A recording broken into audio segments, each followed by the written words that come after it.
బంగారం, బ్యాంకులు, ఇతర ప్రైవేటు సంస్థల్లో ఉన్న విడిపించి కొనబడును. కొమ్మూరి గోల్డ్, ఆంధ్ర మరియు తెలంగాణ.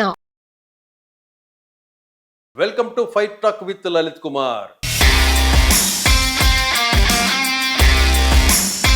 ఈరోజు మన అతిథి senior political analyst Madhusudan Reddy గారు. నమస్తే మధుసూదన్ రెడ్డి గారు. నమస్తే. ఏమిటి ఈ 6-7 నెలల కూటమి ప్రభుత్వ పాలన ఎలా ఉందని మీరు అనుకుంటున్నారు? ప్రజలు ఎర్రి పుష్పాలైతే పాలకుడు ఎలాగైనా ఆడిస్తాడు.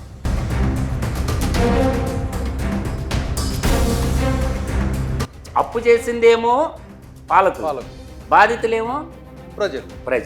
ఇటువంటి సందర్భాలు ఉన్నప్పుడు చెప్పు తీసుకొని ఎవరిని కొట్టాలా నేను అడుగుతుండే డైరెక్ట్గా. చాలా మంచోడు అన్నా, నీకు అతి మంచితనం ఎక్కువ అయిపోయింది అని జగన్మోహన్ రెడ్డి అంటారంట. జగన్మోహన్ రెడ్డి ఎవరు అంటున్నారు? అబద్ధానికి ప్యాంటు సట్టేస్తే వాడే జగన్మోహన్ రెడ్డి. వాడు నోరు తెరిస్తే చెప్పేది అబద్ధాలు. లేపాక్కి సెజ్ తీసుకుంటే 8,884 ఎకరాల కుంభకోణం నేషనల్ బ్యాంకుల్లో పెట్టేసి ఆడా నాకేశారు. తర్వాత నిజాంపట్నం పోర్టు 28,000 ఎకరాల భూములు ఎవరమ్మ మొగుడు సొమ్మని దోచుకున్నారా మీరంతానా? నిమ్మగడ్డ ప్రసాద్, రసల్ ఆల్కైమా.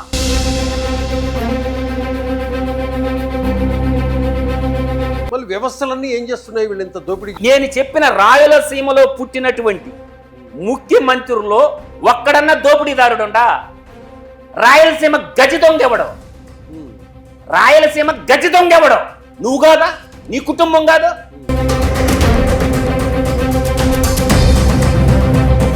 దేశంలో ఈ రాజకీయాలు చూసి, కులాల మధ్య ఈ వ్యత్యాసాలు, ఈ పొల్యూషన్, ఇవన్నీ చూసి కొన్ని కుటుంబాలు ఈ దేశం మాకొద్దు అని చెప్పేసి వెళ్ళిపోతున్నారు. దేశాన్ని దోపిడీ చేసిన ప్రతి కుటుంబం నా కొడుకును వదలను రాసి పెట్టుకున్న లలిత్ గారు, ఈ దేశం కోసం ఎందాకైనా నడుస్తా.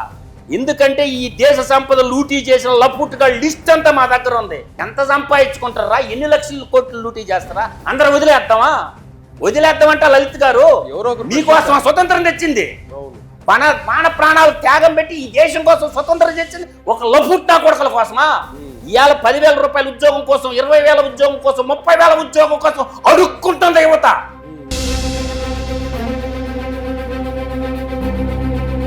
తెలంగాణ ఉద్యమం ముందు నీ ఆస్తి ఎంత కేసీఆర్? నేను 10 ఏళ్ల తెలంగాణ కోసం కొట్లాడినా. నీ ఆస్తి ఎంత? ఈ రోజు నీ ఆస్తి ఎంత కేసీఆర్?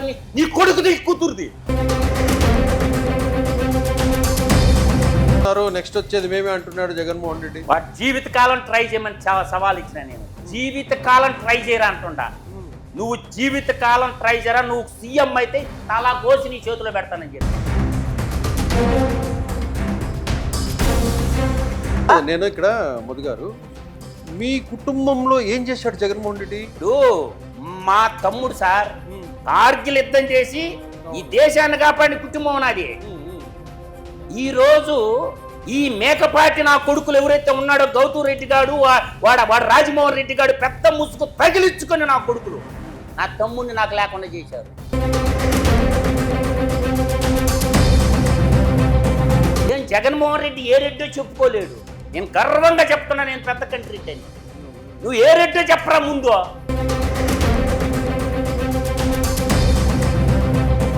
ఏంటి, ఎలా ఉన్నారు? బాగానే ఉంది. ఏమిటి ఈ 6-7 నెలల కూటమి ప్రభుత్వ పాలన ఎలా ఉందని మీరు అనుకుంటున్నారు? సరైన దిశగానే అడుగులేస్తా ఉన్నారు. చేసిన అరాచకాన్ని సరిదిద్దాలి కాబట్టి ఎవరికైనా కొంత టైం పట్టద్దు. గత పాలనకి ఇప్పుడున్న జరుగుతున్న పాలనకి చాలా వ్యత్యాసం ఉంది. ఒకవైపు ఏంటంటే చేసిన అరాచకాలన్నీ సరిదిద్దుకుంటూ పాలనని గాడిలో పెట్టాలా, ఇచ్చిన హామీలు నెరవేర్చాలి. అందువల్ల ఏంటంటే ఇప్పుడు స్పీడ్ అందుకున్నది. రేపు జనవరి తర్వాత ఇంకా బాగా స్పీడ్ అందుకుంటుంది. అందువల్ల ఏంటంటే ఒక అరాచకవాదికి, ఒక రాజకీయ పరిణితి చెందిన రాజ్యపాలకుడికి ఉన్న తేడా ప్రజలు గమనిస్తున్నారు. అందువల్ల ఏంటంటే పరిపాలన అనేది అంచనా వేయాలంటే అట్లీస్ట్ ఏ ప్రభుత్వానికైనా ఒక 18 నెలలు సమయం తర్వాత అర్థమవుతుంది మంచి చెడులని. అంటే 18 నెలలు అంటే ఆ అంకె ఏంటి స్పెషల్? అది అంటే స్పెషల్ ఏం కాదు లలిత్ కుమార్ గారు. సరిదిద్దుకోవాలంటే కాగ్ రిపోర్ట్ ఒకటి బేస్. ఎప్పుడైనా సరే Hmm. భారత రాజకీయ చట్రంలో చాలా వ్యవస్థలు ఉంటాయి. Hmm. శాసన వ్యవస్థ ఒకటే కాదు, మనకి శాసన వ్యవస్థతో పాటు రాజ్యాంగంలో అనుబంధంగా ఉన్న సంస్థలు చాలా ఉన్నాయి. వాటిల్లో కాగ్ చాలా సిన్సియర్గా ఉంటుంది. కాగ్ రిపోర్టే మనకి అంతిమ రిపోర్టు.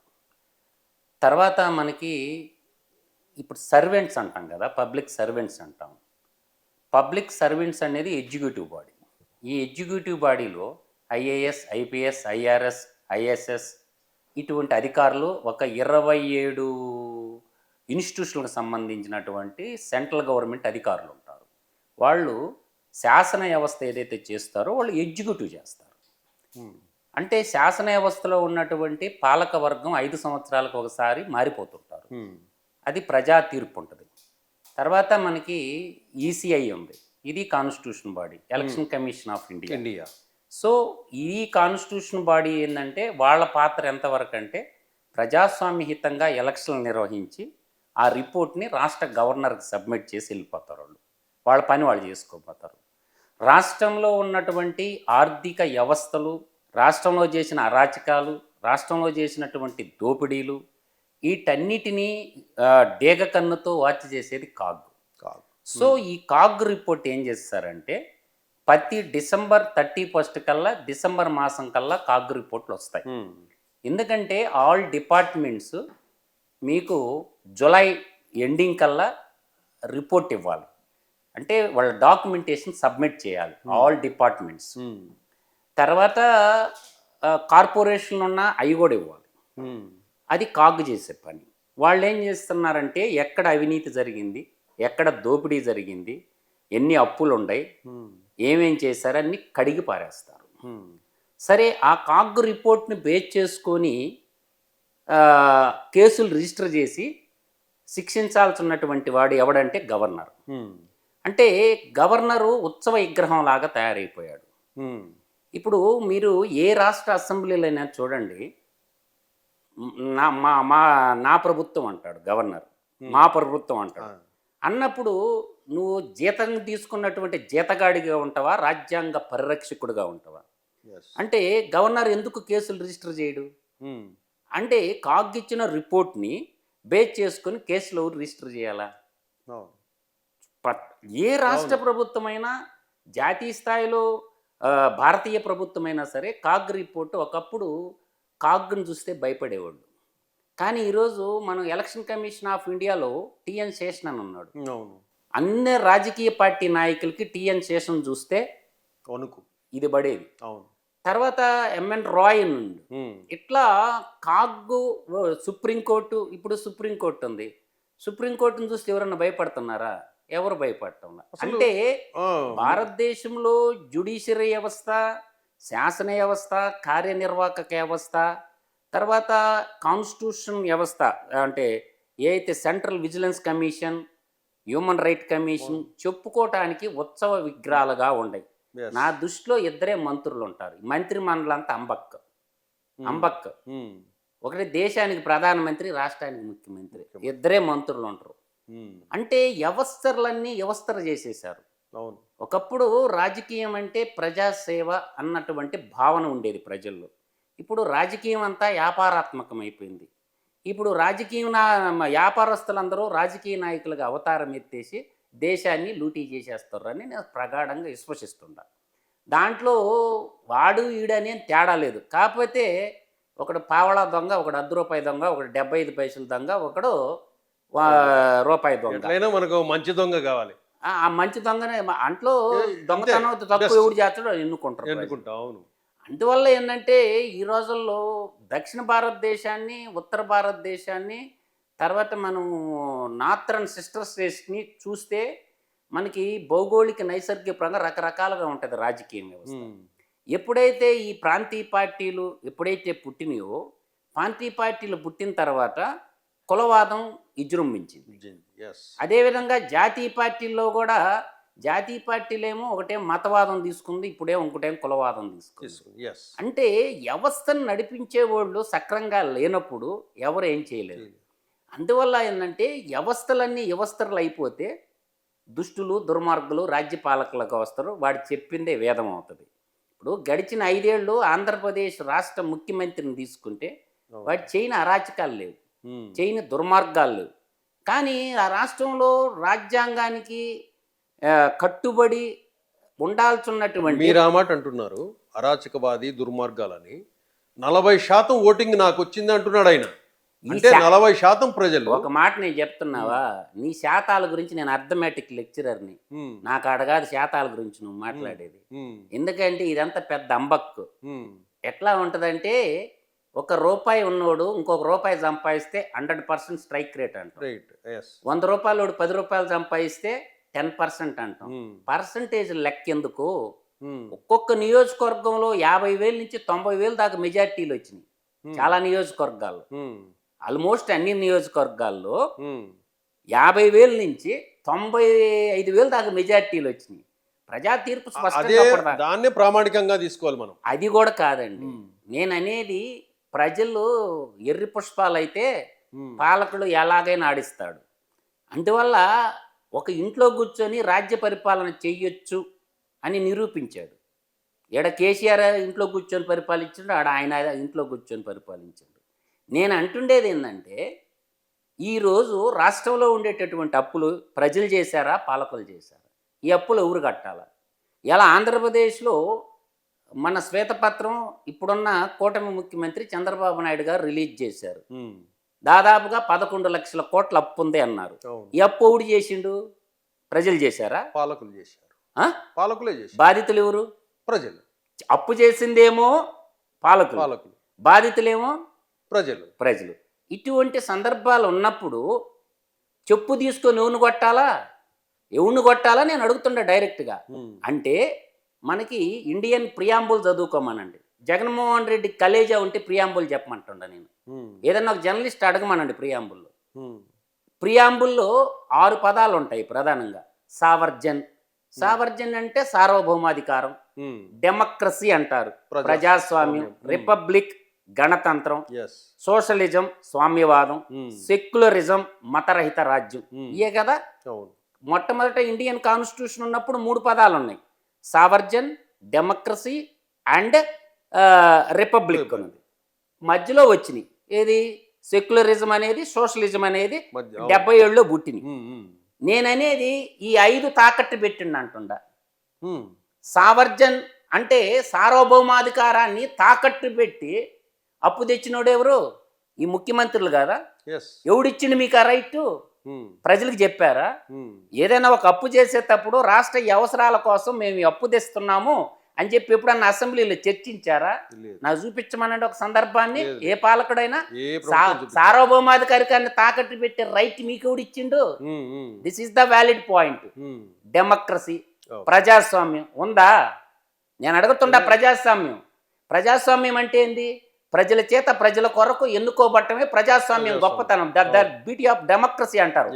మీరు 175 మంది ఎమ్మెల్యేలు గుచ్చుకొని మీరు మాట్లాడుకుంటే సరిపోద్దా? ప్రజలను అడగరా? ప్రజల్లో లాయర్లు ఉంటారు, డాక్టర్లు ఉంటారు, ఆడిటర్లు ఉంటారు, ప్రజలు ఉంటారు. ఏదన్నా ఒక చట్టం చేసేటప్పుడు ప్రజలను అడగరా? ఒక తీర్మానం చేసేటప్పుడు ప్రజలను అడగరా? అంటే మీ ఇష్టం వచ్చినట్టు చట్టాలు వీళ్ళు ఎట్లా ఉన్నారంటే, మాకు ఓట్లు వేశారు, మమ్మల్ని ఏమైనా చేసుకోమనే దానికి లైసెన్స్ ఇచ్చినట్లు అనే భావనలో మొన్నటి వరకు జగన్మోహన్ రెడ్డి గారు కూడా అదే విధంగా ప్రవర్తించారు. మొన్నటి వరకు కాదు, ఇప్పుడు కూడా అంతే. మీరు వాళ్ళ భ్రమల్లో ఉన్నారు. ఎప్పుడైనా అంతే, రాజ్యపాలన ఎప్పుడైనా అంతే. ద బ్యూటీ ఆఫ్ డెమోక్రసీ అంటే పీపుల్ రిప్రజెంటేషన్. పీపుల్ రిప్రజెంటేషన్ ఎవరు? ఒక 2,30,000 నుంచి 2,60,000 మంది ఓటర్లకు ఒక ఎమ్మెల్యేని ఎన్నుకుంటారు. ఆ ప్రజల తరపున ప్రజల అవసరాలు తీర్చాలని. ఓటేసే ముందేమో వంగి దండం పెడతాడు ఇంటింటికి పోయి. పిల్లోళ్ళు ముడ్డిలు కూడా కడగతారు అవసరం అయితే. టీ కొట్టి కాడ టీ కొడతాడు. ఆ 5 ఏళ్ళేమో వాడింటికి ఇళ్ళు పోవాలా. అంటే ఇప్పుడు జీతం నెల ఇస్తున్నారు కదా పబ్లిక్. పోయి నెల వచ్చేళ్ళకి నువ్వు అకౌంట్లో నుంచి డ్రా చేసుకుంటున్నావుగా. ప్రజల కాడికి నువ్వు పోయి వాళ్ళ అవసరాలు కనుక్కోవాలా, నీ కాడికి ప్రజలు రావాలా. ఇప్పుడు గెలిచిన ఎమ్మెల్యేలు ఎవడన్నా సరే నెల శాలరీ తీసుకుంటున్నాడు. ఆ గ్రామాలకు పోయి గ్రామ సభ పెట్టి మీ ఊరు గ్రామాల అవసరాలు ఏమన్నా ఒక్కడన్నా అడుగుతుండా? ఒకటి పేరు నాకు చెప్పండి, ఒకటి పేరు నాకు చెప్పమని అంటుండా.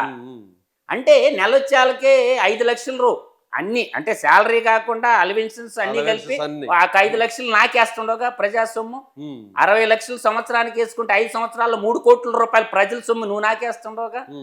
అంటే ఎమ్మెల్యేలందరూ సామంతరాజులుగా, ముఖ్యమంత్రి ఏమో రాజ్యానికి అధినేతగా. యాక్చువల్గా ఏంటంటే పబ్లిక్ సర్వెంట్ల కింద వస్తారు. పబ్లిక్ సర్వెంట్స్ అంటే ఏంటి? ప్రజలకు సేవకులుగా ఉండాలి, ప్రజల్ని బానిసలుగా చేసుకుంటున్నారు. ఇప్పుడు పోలీసు వాళ్ళు ఏమంటున్నారు? పోలీస్ స్టేషన్కి అడిగిపోతే మీ రోట్లేసిన గెలిపించినటువంటి మీ ఎమ్మెల్యేనే చెప్తుండేది చేయమని. అందువని ఎంఆర్ఓ కానీ ఎండిఓ కానీ స్టేషన్ ఎస్హెచ్ఓ అని ఉంటారు, station house officer, circle inspector అంటారు, మన బాడల సిఐ అంటారు. మీరు ఎన్నుకున్న ఆయన చేయమంటుండయా, ఆయన చెప్పినట్టు మేము వింటున్నాం, మీరు మళ్ళీ నా కాడికి వచ్చి మొరపెట్టుకుండేది ఏంటంటారు. రూల్ ఆఫ్ లా అనేది సెలెక్ట్ చేసుకున్నది ఎవరు? మీరే. అనుభవించాల్సింది మీరే. స్వచ్ఛందంగా ప్రేమతో గుండెతో చెయ్యేసుకొని ఈరోజు ప్రతి పార్టీ కార్యకర్తలు ఉంటారు, ప్రతి పార్టీకి ఉంటారు, కానీ అల్టిమేట్గా ఎమ్మెల్యే చెప్పిందే జరగద్ది. ఇంకెవరి మాటకి విలువ ఉండదు. గ్రామాధ్యక్షులకి విలువ ఉండదు, మండలాధ్యక్షుడికి విలువ ఉండదు, అడున్న పార్టీలో వర్కర్లకు విలువ ఉండదు. వాడి కింద గులాంగిరి, చెంచాయుగం. ఇప్పుడు మానిశ్రీ కాంశీరామ్ గారు ఒక నవల రాశాడు, చెంచాయుగం అనే ఒక నవల. అదే మహాత్మా బాపురావు జూతే పూలే గారు ఒక నవల రాశాడు, గులాంగిరి అని. ఎందుకు రాశారనుకుంటుండో? ఈ 2 నవల్లో పిచ్చి పెట్టి రాశారా మేధావులు వాళ్ళు.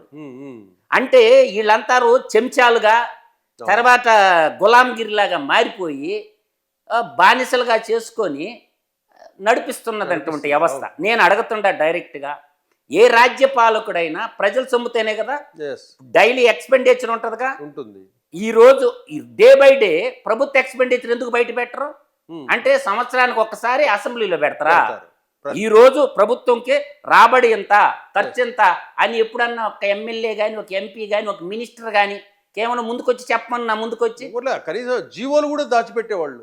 నేననేది దాచిపెట్టేది కాదు, ప్రశ్నించేవాళ్ళు లేకుండా, నవతరం యువతరం రాజకీయాల్లోకి రాకుండా బస్టు పట్టిన వ్యవస్థని బాగు చేయడానికి ఎవరో ఒకరు కంకణం కట్టుకొని ముందుకు రావాలన్నప్పుడు అదే బురద గుంట్లో నువ్వు దొల్లాడితే బురదను ఊడు శుభ్రం చేయాలా? ఎవడవ్వకుండా శుభ్రం చేయాలి. ఈ రోజు 11 లక్షల కోట్ల అప్పు ఎందుకు అయింది? నేను సింపుల్ గా లాజిక్ చెప్తాను లలిత్ గారు. ఎంత మాయ అంటే ఇది ఎంత కూడా సింపుల్ గా నిర్మలా సీతారామన్ గారు పార్లమెంట్ లో ఒక మాట చెప్పద్ది, దేశ ఫైనాన్స్ మంత్రి గారు, ఆంధ్రప్రదేశ్ అప్పుల గురించి. సేమ్ ఎట్ అ టైము రాష్ట్రంలో 97 కార్పొరేషన్లు ఉండి ఆ 97 కార్పొరేషన్ల అప్పు ఎంతో చెప్పాలిగా, వాళ్ళు అడగాలగా. అంటే ఎఫ్ఆర్బిఎం చట్టం పనిచేసిందా? సమాచార హక్కు చట్టం పనిచేసిందా? ఏ చట్టం పనిచేసిందో నాకు చెప్పండి. గడిచిన 5 ఏళ్లలో సమాచార హక్కు చట్టం పెట్టినోళ్ళ ఏదో కేసు పెట్టి జైల్లో వేశారు. ఒక రాష్ట్ర ముఖ్యమంత్రి లిక్కర్ వ్యాపారం చేసుకున్న చరిత్ర 29 రాష్ట్రాల్లో 7 కేంద్ర పాలిత ప్రాంతాల్లో నాకు ఎక్కడో చూపించండి. అంటే మద్యపాన నిషేధం అని చెప్పి గద్దె నెక్కిన తర్వాత రాష్ట్ర ముఖ్యమంత్రి లిక్కర్ వ్యాపారం చేసుకున్నటువంటి ఏకైక వ్యక్తి ఈ కలికాల కాకరి గారు, ఈ పులివెందల పాబ్లో ఎస్కోబారు. అందువల్ల ఇటువంటి వ్యక్తులు రాజ్యపాలకులుగా ఎన్నుకున్నది ప్రజలు. ఇప్పుడు ఈరోజు చూస్తున్నాం కదా, ఆ మాట అంటారు, నేనేమో అబద్ధాలే చెప్పను, నా అంత మంచితనము నా అంత నిజాయితీ పనికిరాదని మా వాళ్ళు అంటారు, నువ్వు చాలా మంచోడు అన్నా, నీకు అతి మంచితనము ఎక్కువైపోయింది అని జగన్మోహన్ రెడ్డి అంటారంట. జగన్మోహన్ రెడ్డి ఎవరు అంటున్నారు? అబద్ధానికి ప్యాంటు సట్టేస్తే వాడే జగన్మోహన్ రెడ్డి. వాడు నోరు తెరిస్తే చెప్పేది అబద్ధాలు, ఒక్క నిజం కూడా మాట్లాడు. ఇప్పుడు నేను సింపుల్గా చెప్తా, 2004, 2009 అనేది ఒక కాలం అనేది మనం గుర్తుపెట్టుకోవాలి. 2004లో వాళ్ళ కుటుంబ అఫిడవిట్ రాజశేఖర్ రెడ్డి గారు భారత పార్లమెంట్కి ఇచ్చిన అఫిడవిట్ ఉంది. 2009 అఫిడవిట్ తీయండి. ఎక్కడి నుంచి వచ్చింది డబ్బంతా? మీకు రాజకీయాన్ని అడ్డం పెట్టుకొని అప్పుడు సెజ్ అని ఒక పాలసీ వచ్చింది, స్పెషల్ ఎకనామిక్ జోన్ అని. ఈ స్పెషల్ ఎకనామిక్ జోన్ పాలసీలో 11 సెజ్జులు వచ్చినాయి ఉమ్మడి ఆంధ్రప్రదేశ్కి. 11 సెజ్జుల్లో 2012 మార్చి 31వ తేదీన కాగ్ ఒక రిపోర్ట్ ఇచ్చింది. ఏమిచ్చిందో చెప్పనా? 5,26,000 ఉద్యోగాలు క్రియేట్ చేస్తామని చెబితే 26,000 ఉద్యోగాలు కూడా ఇవ్వలేదు, 4 సెజ్జల్లో 0 ఎంప్లాయ్మెంట్ అని చెప్పి చెజ్జులు ముసుగు తగిలించుకొని నాకేసారు నేషనల్ బ్యాంకుల్ని, రాష్ట్ర ప్రజల సంపదని. దానికి తార్కానే ఎగ్జాంపుల్ చెప్తా నేను. భారతీయ సిమెంట్ 1,00,000 రూపాయలు ఎకరా, రఘురామ్ సిమెంట్ గా ఉండి భారతీయ సిమెంట్ గా పరిమాణ క్రమం చెందింది అది. చెందింది, అవును. ఆ గనులు వచ్చి గనులు లూటీ చేసిన ఘటోత్కచుడు లాంటివాడు. ఎట్లా అంటే 2000 ఎకరాలు. ద వాట్సాప్ mines value 6000 crores. That present the value of Bharatiya cement 20,000 కోట్లు. ఒక్క రూపాయి పెట్టుబడి పెట్టకుండా ఈ భారతదేశంలో 20,000 కోట్లు సంపాదించిన ఒకే ఒక్కడు ఈ పులివెందల పాపులో ఎస్కోబారు, ఈ కలికాల కాకరిగాడు, ఈ కలికాల జగనాసురుడు. ఇది నిజమా అబద్ధమా? 1,00,000 రూపాయలకు అక్కడ ఉన్న భూములు ఎవరి? ఎస్సీలు, ఎస్టీలు, బీసీలు భూములు. తండ్రి అధికారాన్ని అడ్డం పెట్టుకొని ఒక్క భారతీయ సిమెంట్ గురించే చెప్పాను నేను. లేపాక్కి సెజ్జు తీసుకుంటే 8,884 ఎకరాల కుంభకోణం నేషనల్ బ్యాంకుల్లో పెట్టేసి ఆడా నాకేశారు. తర్వాత నిజాంపట్నం పోర్టు 28,000 ఎకరాల భూములు ఎవరమ్మ మొగుడు సొమ్మని దోచుకున్నారా మీరంతానా? నిమ్మగడ్డ ప్రసాద్, రసల్ ఆల్ ఖైమా. ఈ విధంగా చెప్పుకుంటూ పోతే తండ్రి అధికారంలో ఉన్నప్పుడు దోచిన భూములు లిస్టు తీయండి ఒకసారి. నిన్నగాక మొన్న ఈయన ముఖ్యమంత్రిగా ఉంటూ ఇండోసోల్ పవర్ ప్రాజెక్టుకి 25,000 ఎకరాలు కేటాయించిండు. అర్థం చేసుకోండి. తర్వాత మీకు ఇంకా చెప్పాలంటే నేను దళితులకు మేనమామ అంట కంసమామగా మారిన ఒక ఉదంతం ఏంటంటే సరస్వతి సిమెంట్స్ అండ్ పవర్. ఈ సరస్వతి భూములన్నీ ఎస్సీలు, ఎస్టీలు, లంబాడీలు, మాదిగ కమ్యూనిటీ ఉన్నటువంటి దాచేపల్లి మండలంలో ఎక్కడో నువ్వు బెంగళూరులో సండూరు పవర్ ప్రాజెక్టులో 5 మెగావాట్ల పవర్ ప్రాజెక్టు పెట్టుకున్నాడు. ఏడ భూములు ఎట్టొచ్చినాయి నీకు? అంటే నీ దగ్గర భూములు డబ్బులుంటే ఏమి అక్కడ ఏంటంటే ఎన్ఎండిసి అని ఒక సంస్థ ఉంటుంది లలిత్ గారు, నేషనల్ మినరల్ డెవలప్మెంట్ కార్పొరేషన్. వాళ్ళ కానించి రిపోర్ట్ కొట్టేసి దానికి ఎంత కష్టంలో మినరల్స్ ఉన్నాయని తెలుసుకొని 1,00,000కి, 2,00,000కి, 3,00,000కి అట్ట 8 లక్షల దాకా పేద ప్రజల్ని మోసం చేసి ఇంటికి ఒక ఉద్యోగం ఇస్తామని చెప్పి అసలు సరస్వతి సిమెంట్ అనే బ్యాగ్ ఉందా ఉభయ రాష్ట్రాల్లో? పవర్ ఉందా? లేని పవర్ ప్లాంట్ కి కృష్ణానదిలో నీళ్లు ఆపు టీఎంసీ కేటాయించుకున్నాడు. అంటే ఇది దోపిడీ అవుపాళ్ళ. అంటే తండ్రే కూతుర్ని అనుభవించినట్టు అన్నమాట. రాష్ట్ర పాలకుడే 1,559 ఎకరాల భూములు కొట్టేస్తే భూసేకరణ చట్టం ఏం చెప్తాను నేను అంటుండా. ఎందుకు రద్దు చేశారు? 50 కుటుంబానికి 54 ఎకరాల మించి ఉండకూడదు అన్నారు. ఈ సెజ్జు పాలసీ అంతా కూడా స్పెషల్ ఎకనామిక్ జోన్ పాలసీ అంతా నయా భూస్వామి వ్యవస్థకి రూపశిల్పం అన్నమాట. ఇవాళ ఏం చేశారంటే సెజ్జులు ముసుగు, ఫ్యాక్టరీలు ముసుగు తగిలించుకొని భూములు కొట్టేయటం. ఇవాళ గొప్ప నాయకుడు రాయలసీమ నుంచి దామోదరం సంజీవి గారు. మొట్టమొదట ఉమ్మడి రాష్ట్రానికి ముఖ్యమంత్రి ఎవరు? నీలం సంజీవ్ రెడ్డి. ఉమ్మడి రాష్ట్రానికి ఆంధ్ర రాష్ట్రానికి ఉమ్మడి రాష్ట్రంలో మొట్టమొదటి ముఖ్యమంత్రి అనంతపురం జిల్లా వాసి నీలం సంజీవ్ రెడ్డి. దానికంటే ఆంధ్ర రాష్ట్రానికి ముఖ్యమంత్రి ఎవరు? టంగుటూరు ప్రకాశం పంతులు గారు. ఏమన్నా సంపాదించుకున్నాడా? దాని తర్వాత బెజవాడ గోపాల్ రెడ్డి గారు. వాళ్ళిద్దరు అయిన తర్వాత నీలం సంజీవ్ రెడ్డి అనంతపురం జిల్లా నుంచి 1960లో మళ్ళీ ముఖ్యమంత్రి అయ్యాడు. పెదపాడు అనే గ్రామంలో పుట్టిన దామోదరం సంజీవి అనే ఒక దళిత నాయకుడు బాగా చదువుకొని ముఖ్యమంత్రిగా ఉంటే ఆ రోజు ఆయన 6 లక్షల ఎకరాల భూమిని పంపిణీ చేశాడు. తెలంగాణలో కానీ ఎస్సీ, ఎస్టీ, బీసీ మైనారిటీలకి 6 లక్షల ఎకరాల భూములు పంచిన మహోన్నతుడు దామోదరం సంజీవే గారు. ఆయన రాయలసీమ. అగైన్ మళ్ళీ ముఖ్యమంత్రి అయింది ఎవరు? రాయలసీమ నుంచి నీలం సంజీవ్ రెడ్డి గారు అయ్యారు. అదే రాయలసీమ నుంచి కోట్ల విజయభాస్కర్ రెడ్డి 2 సార్లు ముఖ్యమంత్రి అయ్యాడు. అదే రాయలసీమ చిత్తూరు జిల్లా నుంచి మీకు ఇప్పుడున్నటువంటి నారా చంద్రబాబు నాయుడు గారి, నల్లారి కిరణ్ కుమార్ రెడ్డి గారు కానీ ముఖ్యమంత్రిగా చేసినారు. నేను చెప్పిన రాయలసీమలో పుట్టినటువంటి ముఖ్యమంత్రుల్లో ఒక్కడన్నా దోపిడీదారుడుండా? రాయలసీమ గజి దొంగెవడో? రాయలసీమ గజి దొంగెవడో? నువ్వు కాదా? నీ కుటుంబం కాదు? ఎవడు చెప్తున్నా కాకల బుల్ స్టోరీలు? నీకు రాజకీయమే పెద్ద వ్యాపారం. మళ్ళీ వ్యవస్థలన్నీ ఏం చేస్తున్నాయి వీళ్ళు ఇంత దోపిడీ? అందువల్ల నేను అంటుండేది ఏంటంటే చాణక్య అర్ధనీతి తెలిసి ఉండాల. చాణక్య రాజనీతి మనకు కానీ తెలిస్తే చాణక్యుడు ఎప్పుడో చెప్పాడు, నిన్ను కాపాడుతుండేది ఎవరో? కేంద్రంలో ఉన్న నిర్మలా సీతారామన్ గారు చెప్పాడు మోడీ గారికి దత్తపుత్రుడు అని. మాట్లాడింది ఎవరు? దేశ ఫైనాన్స్ మంత్రి నిర్మలా సీతారామన్ గారు చెప్పారు మోడీ గారికి దత్తపుత్రుడు అని. అందువల్ల ఈ రోజు చెరబట్టిర్రు అన్ని వ్యవస్థల్ని.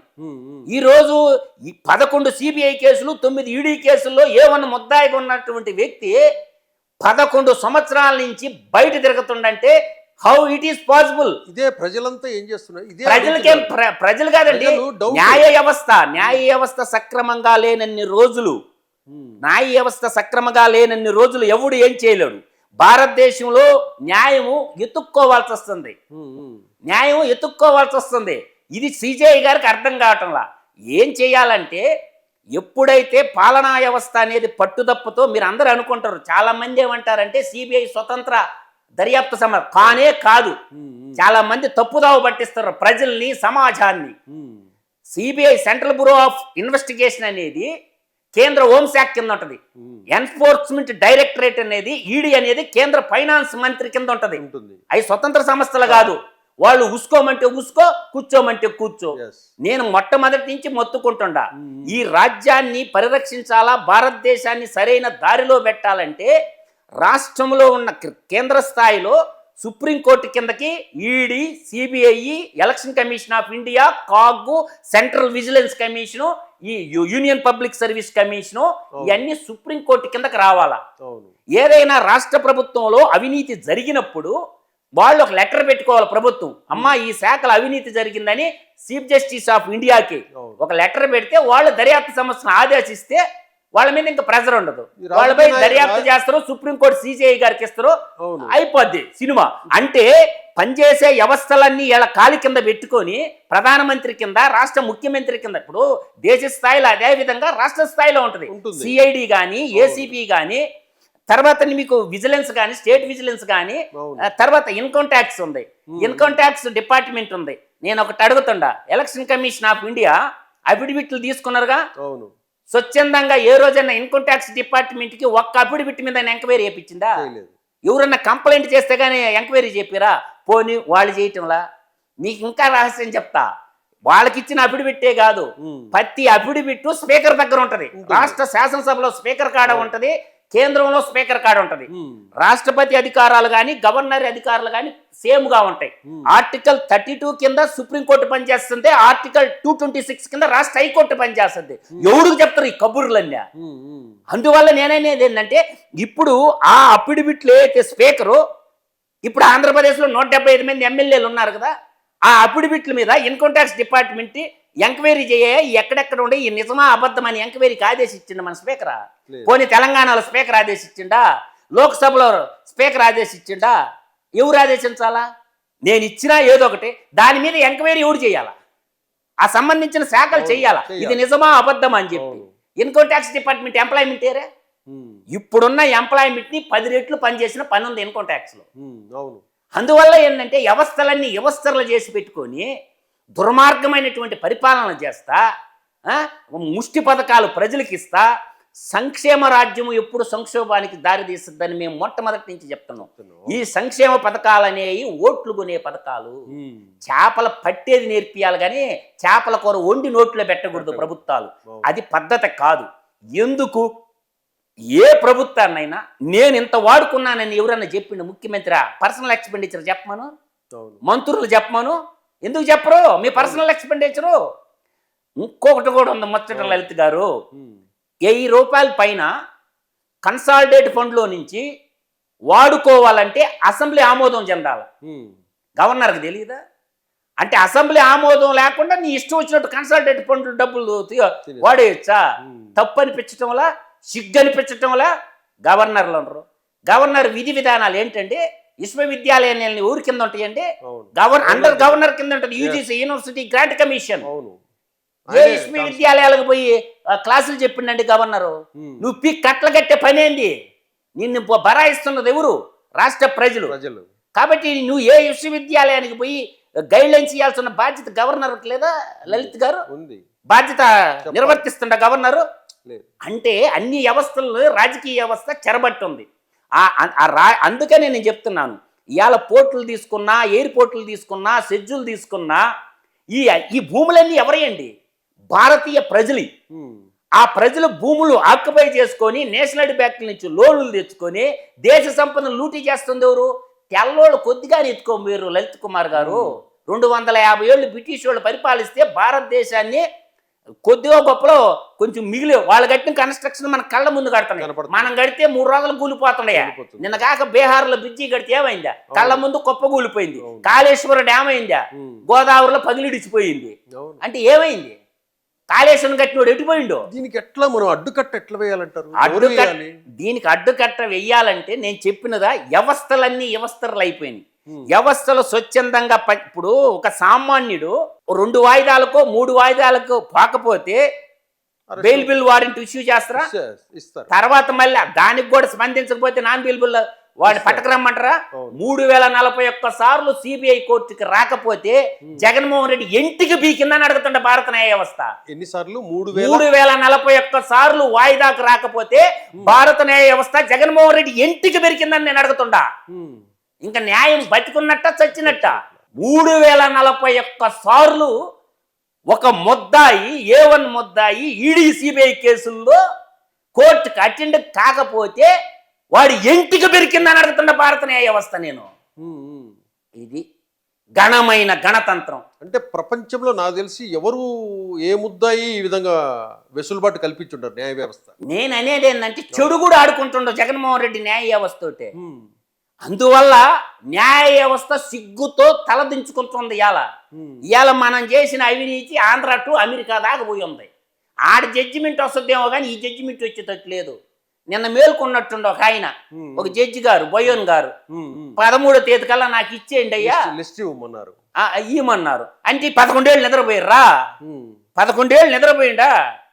అందువల్ల ఏంటంటే ఒకటి గుర్తుపెట్టుకోండి లలిత్ గారు, వ్యవస్థలన్నీ బస్టు పట్టిపోయినప్పుడు గుర్తుపెట్టుకోండి, రాజశేఖర రెడ్డికి సోషల్ జస్టిస్ అంటారు, నేచురల్ జస్టిస్ అంటారు.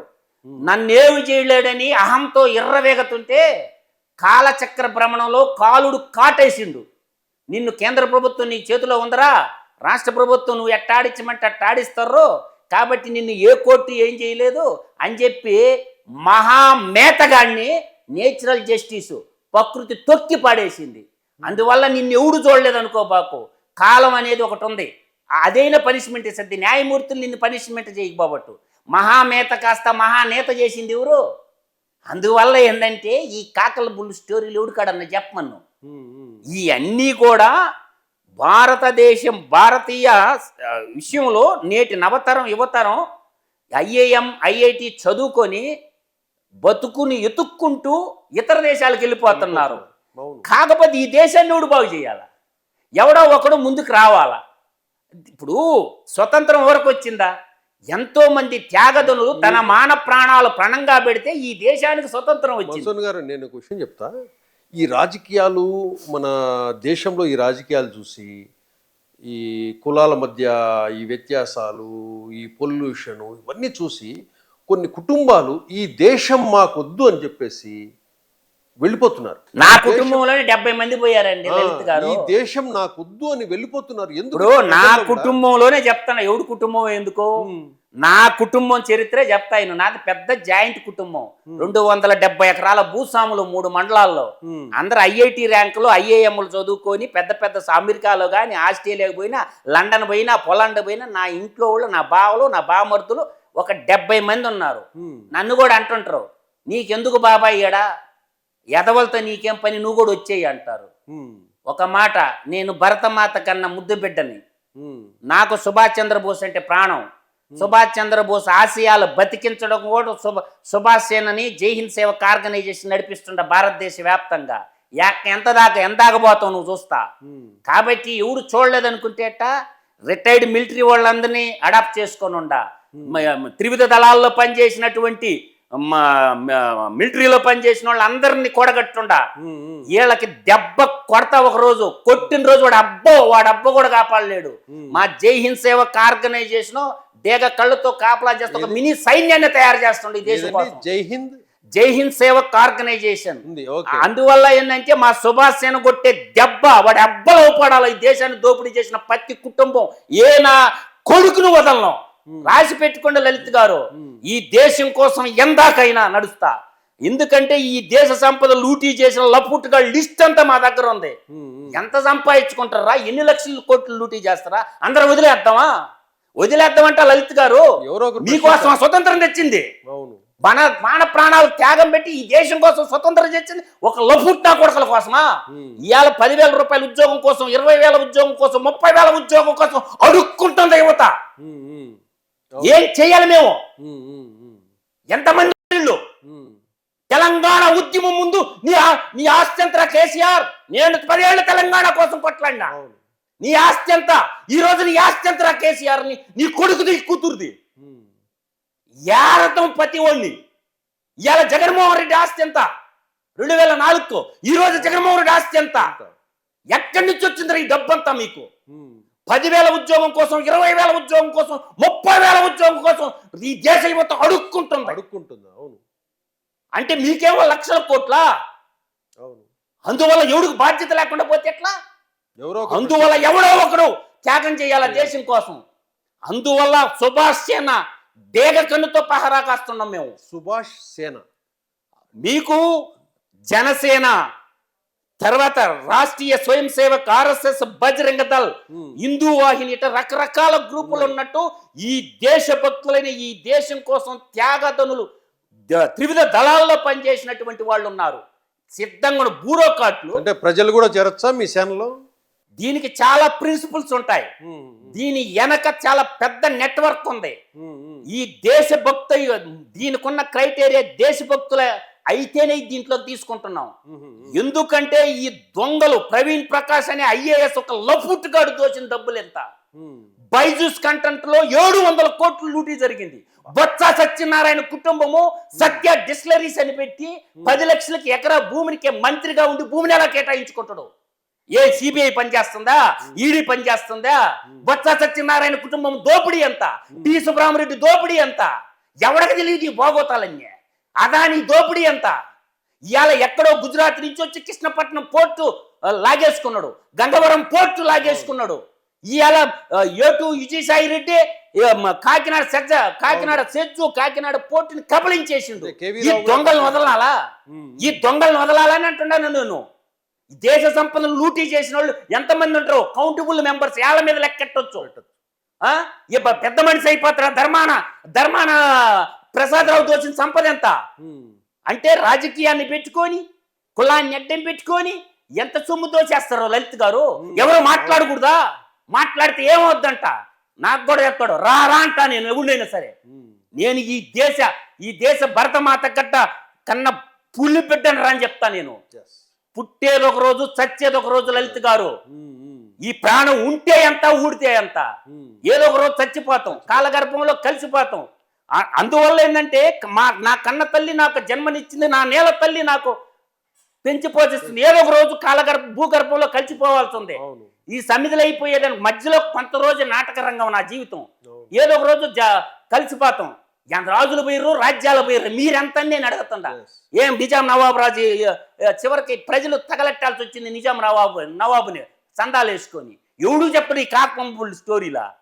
అందువల్ల XYZ కాదు కావాల్సింది, దేశభక్తులు కావాలా. పుచ్చలపల్లి సుందరరామరెడ్డి గారి గురించి తెలుసుకోండి. ఆ గడ్డలో పుట్టినోడే నేను, సింహపూరి గడ్డ మీద పుట్టినా నేను. పుచ్చలపల్లి సుందరరామరెడ్డి తన జీవితాన్ని పణంగా పెట్టి దేశ స్వతంత్రోద్యమంలో పాల్గొన్నాడు, అన్నిట్లో పాల్గొన్నాడు పుచ్చలపల్లి సుందరరామరెడ్డి గారు. అంతకాడి గొప్పోళ్ళ ఏంది ఇళ్ళంతా. ఇవాళ దేశ ప్రజల కోసం కన్నిగంటి పల్నాటి వీరుడు కన్నిగంటి హనుమంతు తన శిరసను కోసిచ్చాడు. కన్నిగంటి హనుమంతు, అల్లూరు సీతారామరాజు, ఉయ్యాలవాడ నరసింహారెడ్డి, వీళ్ళందరూ ఎవరండి? దేనికోసం పనిచేశారు? ఈ దేశ పౌరుల కోసం పనిచేశారు. అటువంటి వాళ్ళని మర్చిపోయి ఇవాళ టంగుటూరు ప్రకాశం పంతులు గారు ఇటువంటి వాళ్ళందరినీ మర్చిపోయి బతుకుతా ఉంటే డోలు కొట్టుకుని భజన చేయాలా? ఎవడికి భజన చేయాలి? నేను ఎవడికి ఉడుకుని చేయాలా?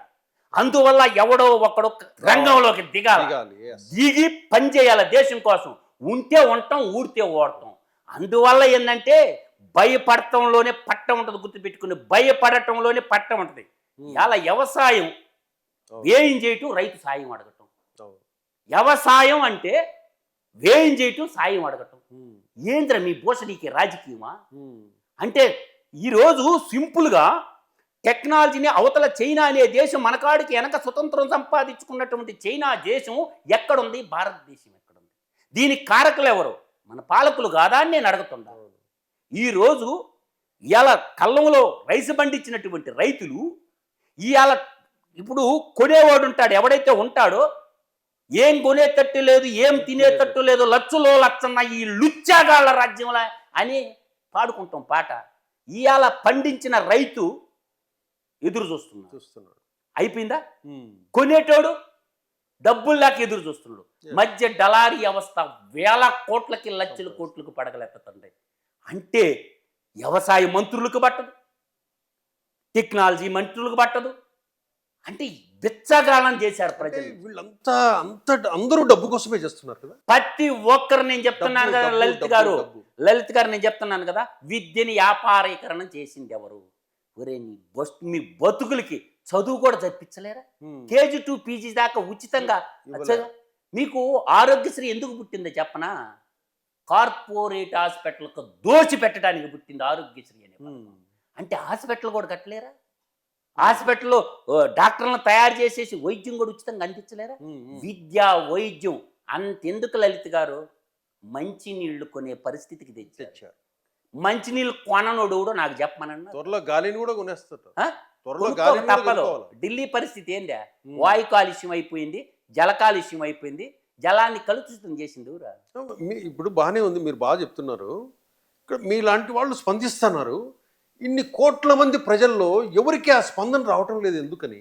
నేను అనేది ఒకటి గుర్తుపెట్టుకో, స్వతంత్రం వచ్చే నాటికి ఈ దేశ జనాభా 32 నుంచి 35 కోట్లు మించి లేదు. ఆ రోజు పుచ్చలపల్లి సుందరయ్య గారు మొత్తుకున్నాడు భారత పార్లమెంట్లో, ఈ కుల వ్యవస్థను మొత్తం రద్దు చేసేసేయండి, ఉన్న భూములన్నీ కుటుంబానికి 10 ఎకరాలు ఇవ్వమన్నాడు. భార్య భర్త 2 పిల్లలు, కుటుంబానికి 10 ఎకరాలు 20 ఎకరాలు ఇచ్చేసేయండి, ఈక్వాలిటీ వచ్చేస్తుంది అన్నాడు. భారత పార్లమెంట్కి ఆ రోజుల్లో సైకిల్ మీద పోయినోడు పుచ్చలపల్లి సుందరరామరెడ్డి గారు. అర్థమవుతుందా? ఆయన సైకిల్ ఇప్పుడు కూడా ఉంటుంది భారత పార్లమెంట్లో.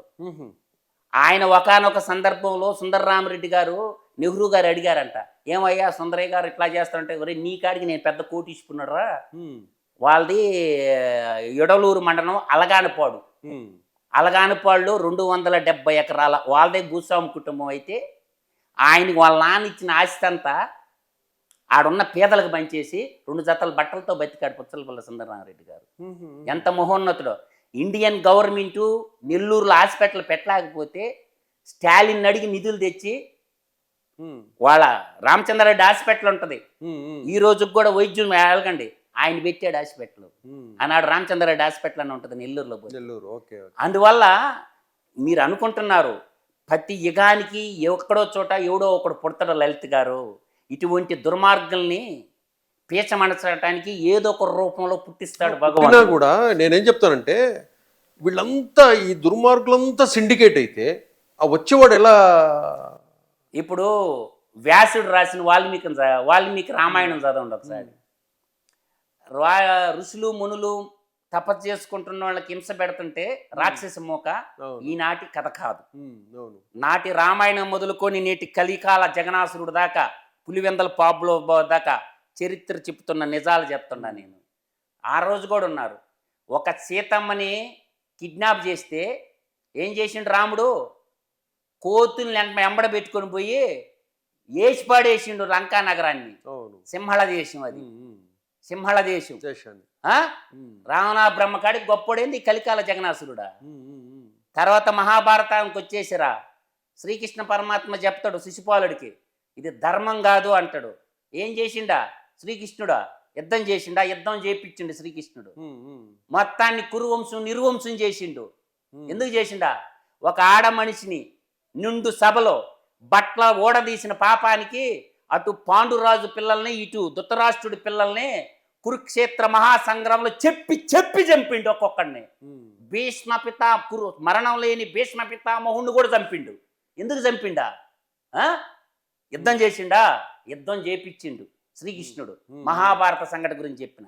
మనకు మధ్యలో జరిగిన ఇంకొక సంఘటన చెప్తా. నాగమ్మ, పల్నాటు నాగమ్మ, నాయకురాలు నాగమ్మ తన భర్తని 13 ఏళ్ల ప్రాయంలో చంపినందుకు నలగాముడు వంశాన్ని నరికి చంపి నాగులేట్లో రక్తపు ఏర్లు బారిచ్చింది నాగమ్మ.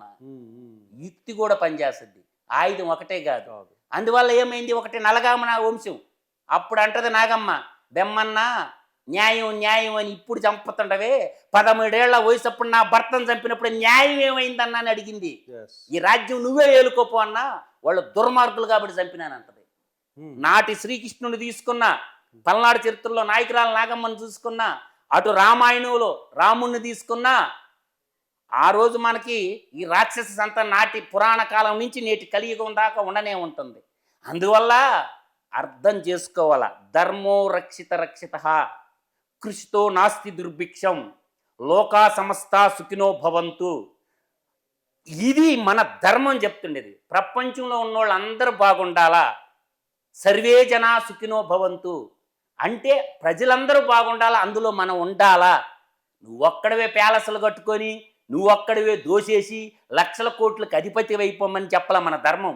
మన సనాతన ధర్మం చెప్పినటువంటి గొప్ప నీతి ధర్మం ప్రపంచంలో నీకు ఎక్కడ అవపడదు, ఏ ధర్మాల్లో అవపడదు లలిత్ గారు. నేను చెప్పినది ఎక్కడన్నా ఏ మత గ్రంథంలో ఉందన్నా నాకు చెప్పండి. The point of view Lalit గారు, లోకా సమస్త సుఖినో భవంతు, సర్వే జనా సుఖినో భవంతు, ధర్మో రక్షిత రక్షిత. ఈ 3 పదాలు ఎక్కడన్నా నీకు వినపడతాయని నాకు చెప్పండి. నేను గొప్ప అని చెప్పుకుంటాయి తప్ప ఈ 3 లైన్లు ఉంటాయా? అందువల్ల ధర్మాన్ని నువ్వు కాపాడితే అది నిన్ను కాపాడబడుతుంది. అందుకనే మన జడ్జీల కుర్చీ మీద, ముఖ్యమంత్రుల కుర్చీ మీద సత్యమేవ జయతే అని అంటారు. సత్యం ఉందా ఈ నాయకుల కాడ? లేదు. సత్యం ఉందా? సత్యమే మాట్లాడరు కదా. అశుద్ధపు మాటలు మాట్లాడకపోతే సంతోషం, అశుద్ధం మాటలే కదా వాళ్ళు మాట్లాడేది. పద్దలు లేసి లలిత్ గారు. అందువల్ల ఏంటంటే దినదిన గండం 100 ఏళ్ళ ఆయుష్. నేను ఇంకో విషయం చెప్తాను మధు గారు. ఇఫ్ కేస్ ఒకవేళ మొన్న జరిగిన ఎలక్షన్స్లో జగన్మోహన్ రెడ్డి గెలిచి ఉంటే ఆంధ్రప్రదేశ్ పరిస్థితి ఎలా ఉండేది? గుర్తుపెట్టుకోండి లలిత్ గారు, జగన్మోహన్ రెడ్డికి ముఖ్యమంత్రి పదవి దేనికి అవసరం చెప్పనా? ఎందుకంటే అతని ఈడీ సిబిఐ కేసుల నుంచి తప్పించుకోవడానికి తప్ప ముఖ్యమంత్రి పదవి ప్రజల కోసం, ప్రజల సంక్షేమం కోసం కాదు. అతను దోపిడీ చేసినటువంటి, తండ్రి అధికారాన్ని అడ్డం పెట్టుకొని దోపిడీ చేసినటువంటి ఆ కేసుల్లో నుంచి బయటపడటం కోసం రాజకీయ జగన్నాటకం ఆడుతున్నాడు. అంతే తప్ప ప్రజల కోసం కాదు అతనికి ముఖ్యమంత్రి పదవి. ప్రజల కోసం అతనికి ముఖ్యమంత్రి పదవే, ప్రజా సంక్షేమం, ప్రజాపాలకుడికి అనుకుంటే అమరావతిని బొందలగడ్డ అనేవాడు కాదు, బొత్స సత్యనారాయణ అమరావతిని శ్మశానం అనేవాడు కాదు. ప్రపంచంలో అత్యధిక జనాభా ఉన్న 145 కోట్ల మంది ప్రజలకి ఒకటే రాజధాని న్యూఢిల్లీ ఉంటే పట్టుమని 6 కోట్లు లేని ఆంధ్రులకి 3 రాజధానుల ముచ్చట చెప్పేవాడే కాదు. అర్థమవుతుందా? అంటే ఈరోజు పోలవరం డ్యాముని గోదాట్లో ముంచేవాడు కాదు. అంటే రివర్స్ టెండరింగ్ పెట్టుకొని రివర్స్ పాలన చేసి, అంటే ప్రతిదీ రివర్స్. అతనికి తెలిసి చేశాడా, తెలియక చేశాడా? నేను ఒక మాట చెప్తున్నా. జగన్మోహన్ రెడ్డి అబిడ్స్లో కాలేజ్ ఉంది, బీకామ్ చదివినానని అఫిడవిట్లో రాశాడు. మీ ఛానల్ తరఫున యాజ్ ఎ జర్నలిస్ట్గా మీరు పోయి ఆ రికార్డు బయటికి తీయండి. ఒక్క రోజన్న కాలేజీకి పోయినా నాకు చెప్పమానండి. వాడెవడో మాకు తెలియదు అంటారు ఆ కాలేజీలో అబిడ్స్లో. పోనీ ఇంటర్మీడియట్ ఏ కాలేజీలో చదివి ఉంటే నాకు చెప్పమానండి. జగన్మోహన్ రెడ్డి ఇంటర్మీడియట్ ఏ కాలేజీలో చదివి ఉంటే నాకు చెప్పమానండి. ఇక్కడ ఉన్న ప్రతి పిల్లలు కాలేజీకి పోతారు, కాన్వకేషన్ సర్టిఫికేట్ ఇస్తారు కదా. ఒక్కసారి అబిడ్స్లో జగన్మోహన్ రెడ్డి చదివిన కాలేజీకి వెళ్ళండి, అటెండెన్స్ రిజిస్టర్ ఉంటుంది ఆ రోజు కాలంది, తీసి చూడండి. ఒక్క రోజు కూడా కాలేజీకి పోలా, అయినా సర్టిఫికేట్ ఎట్ట వచ్చింది? ఇంటర్మీడియట్ ఎక్కడ చదివినావు? అటెండెన్స్ చూడండి. 10th క్లాస్ మన పరిస్థితి ఏంది? పంజాగుట్ట పోలీస్ స్టేషన్లో పోయి ఎంక్వైరీ చేసుకోండి, ఎఫ్ఐఆర్ కాపీ దొరకదు. పేపర్లో కొట్టేసిన కేసు హైదరాబాద్ పబ్లిక్ స్కూల్లో. పోయి చూసుకో, ఎత్తుక్కోండి. హైదరాబాద్ పబ్లిక్ స్కూల్లో 10th చదివేటప్పుడు పేపర్లో దొంగిలిచ్చిన కేసు పంజాగుట్ట పిఎస్ లో ఉంచో చూసుకోండి. పోయి జగన్మోహన్ రెడ్డి ఒకటేనా గ్రూప్ ఆడ ఎఫ్ఐఆర్ కాపీ బయటికి తీసుకోండి. అంటే మనం ఇత్తనం ఒకటి నాడితే వృక్షం ఇంకొకటి రాదు. అందువల్ల కంప్లైంట్ ఇచ్చింది స్కూల్ వాళ్ళు అంటారు. ఆ రోజు 10th క్లాస్ పేపర్లో హైదరాబాద్ పబ్లిక్ స్కూల్ ప్రిన్సిపాల్ని ఇంటర్వ్యూ చేయండి, పాత రికార్డులు తీయండి, పంజాగుట్ట పోలీస్ స్టేషన్లో ఎఫ్ఐఆర్లు బయటికి తీయండి, వచ్చేస్తుంది. ఈయన ఎంత మాత్రం ఫస్ట్ క్లాస్ స్టూడెంట్ అనేది తేలిపోద్ది. నేను ఫస్ట్ క్లాస్ స్టూడెంట్ అండి అని చెప్పి ధైర్యంగా చెప్పాడు.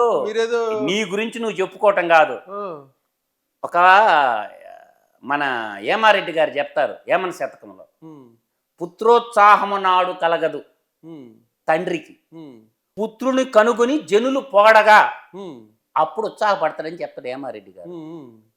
అర్థమవుతుందా?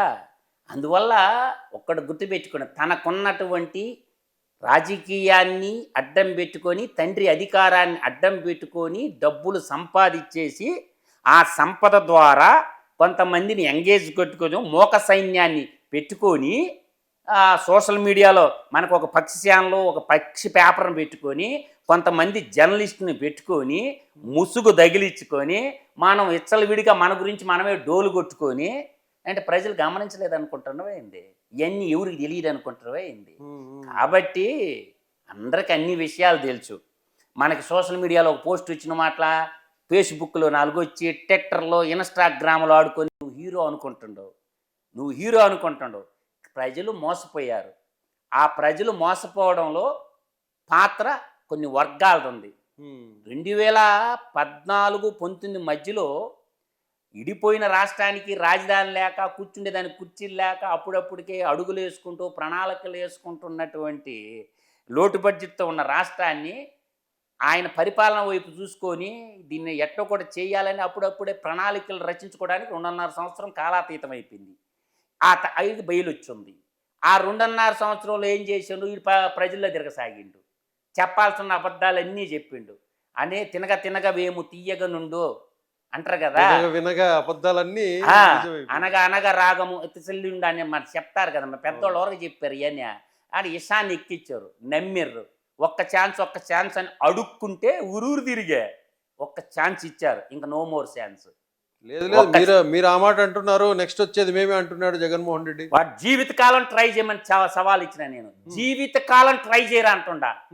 నువ్వు జీవితకాలం ట్రై చేయరా, నువ్వు సీఎం అయితే తలా కోసి నీ చేతిలో పెడతానని చెప్పా. నేను సవాల్ ఇచ్చేవాడికి, జగన్మోహన్ రెడ్డి అనే ఓడు ఇంకా ముఖ్యమంత్రి అయితే వాడు జీవితకాలం ట్రై చేయమని తల కోసి వాడి చేతులు గిఫ్ట్గా ఇస్తాను. కన్నికంటి హనుమంతులాగా నేను పెద్ద కంటి రెడ్డిని, సింహపూరి గడ్డ మీద పుట్టిన పెద్ద కంటి రెడ్డిని. అసలు నువ్వు ఏ రెడ్డో చెప్పరని అడుగుతుంటే వాడు చెప్పుకోలేకపోతాడు. అందువల్ల నేను ఒకటే చెప్తున్నా లలిత్ గారు, నువ్వు జీవితకాలం ట్రై చేయి. నేను బతికున్న రోజులు నువ్వు కానీ ఆంధ్ర రాష్ట్ర ముఖ్యమంత్రి అయితే ఈ తలగోసి కన్నిగంటి హనుమంతులాగా నీ చేతిలో పెడతానని చెప్తాను. అందువల్ల నువ్వు ముఖ్యమంత్రి పీఠం ఎక్కాలంటే నన్ను దాటిపోవాలా, అది గుర్తు పెట్టుకోరా అని చెప్తున్నా నేను. వాడు గెలకని కుటుంబానికి వెళ్ళిపోయాడు, వాడు గెలకని కుటుంబాన్ని తెలియకుండా నా కుటుంబంలో వెళ్ళిపెట్టాడు వాడు. అవునా? అందువల్ల లలిత్ గారు వాడికి తెలియదు, నేను ఎవడో తెలియదు, నా కుటుంబ హిస్టరీ ఏందో వాడికి తెలియదు. వాడు నా కుటుంబంలో వెళ్ళిపెట్టాడు. నీ శిరస మీద పెట్టి తొక్కినా నా కొడక నేను నిన్ను, నీకు తెలియకుండానే నువ్వు నన్ను శత్రువుని చేసుకున్నావు. నేను సింహపూరి గడ్డ మీద పుట్టిన సింహాన్రా. నువ్వు నీలాగా ఆట నేను ఆడితే ఎలా ఉంటుందో నీకు రుచి చూపించబోతుండా. అందువల్ల నాకేదో పెద్ద పోటుగాడి అంటున్నావు కదా. నేను ఇక్కడ మధు గారు, మీ కుటుంబంలో ఏం చేశాడు జగన్మోహన్ రెడ్డి? ఇప్పుడు మా తమ్ముడు సార్ కార్గిల్ యుద్ధం చేసి ఈ దేశాన్ని గెలిపించిండు. కార్గిల్ యుద్ధం చేసి ఈ దేశాన్ని కాపాడిన కుటుంబం నాది. ఈరోజు ఈ మేకపాటి నా కొడుకులు ఎవరైతే ఉన్నాడో గౌతమ్ రెడ్డి గాడు, వాడు రాజమోహన్ రెడ్డి గాడు పెద్ద ముసుగు తగిలించుకొని నా కొడుకులు నా తమ్ముడిని నాకు లేకుండా చేశారు. వదులుతానా? ఎట్లా ఏదన్నా కానీ, కారణం ఏదన్నా కానీ కూర్చొని మాట్లాడుకొని పరిష్కరించుకోవాలా. మా ఎక్కడా కూడా ఒక్క సెంటు కూడా మాకు అసైన్మెంట్లు లేవు, డీఫారమాలు లేవు. రాజకీయాన్ని అడ్డం పెట్టుకొని ఎమ్మెల్యేలు అయిపోయి మేకపాటోడు ఎవరితో సమావేశం చేసిండో. అందువల్ల ఏంటంటే చెప్పిన, ఒరే రాజమోహన్ రెడ్డి ఇంకా లెక్క పెట్టుకోరా నా కొడక, డేట్ లెక్క పెట్టుకో నా కొడక. బతికితే నీ కుటుంబం అన్న బతకాలా, నా కుటుంబం అన్న బతకాలా. నేను బతికేదే నా కొడక, నువ్వా నేనా తేల్చుకున్నావు అంటుందా. ఏమవుతుంది? అందువల్ల ఏంటంటే తెలుసో తెలియక ఒక తప్పు చేసి దేశభక్తులైన ఒక భారత మాత సైనికుని చంపారు నా కొడకల్లారా. మీరు వదులుతానా నా కొడకల్లారా మిమ్మల్ని అంటుండా. తెలుసో తెలియకో నా కుటుంబంలో నిలబెట్టిండ్రు. అందువల్ల మేము రాజకీయ అతీతంగా ఉండి బాగా చదువుకున్నాము లలిత్ గారు. మాకు ఈ రాజకీయాలతోనే సంబంధం లేదు. అందువల్ల ఏంటంటే మీకు డబ్బులు ఉండయని, కిరాయి అంతకులు ఉండరని. అంటే మీ తమ్మునికి అదంతా ఊర్లో జరిగిందే విషయము. ఈ అంతా తెలుసా నా కొడుకులకి, అన్నీ తెలుసు ఈ విషయం. ఉమ్, ఉమ్, ఉమ్.